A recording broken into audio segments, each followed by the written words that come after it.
रामकृष्ण हरी. चला तर आज आपण फरसबीची भाजी करूया. तर फरसबी म्हणजेच बीन्स. तर बीन्सची भाजी कशी करायची ती बघूया. तर बीन्सची भाजी करण्यासाठी मी इथे बीन्स घेतलेलं आहे. बाकीचं काय काय साहित्य वापरलं आहे ते बघूया.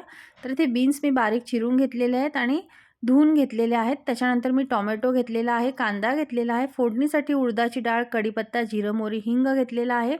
सुक्या मसाल्यांमध्ये लाल तिखट, धणेपूड, हळद, चवीपुरतं मीठ घेतलेलं आहे.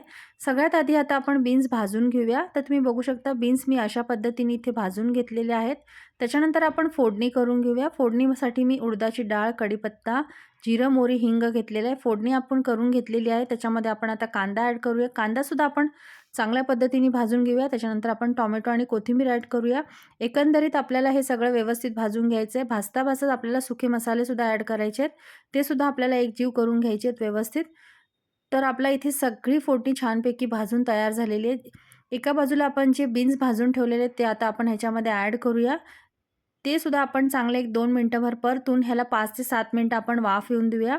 ही भाजी आपल्याला 1 वाटीभर पाणी घालून शिजवून घ्यायची आहे. तर इथे मी वाफ आणायला ठेवलेला आहे. त्याच्यानंतर तुम्ही बघू शकता 5 ते 7 मिनिटांनी आपली बीन्सची भाजी छानपैकी तयार होते. तर अशा पद्धतीने तुम्ही सुद्धा बीन्सची भाजी करून बघा, तुम्हाला नक्की आवडेल.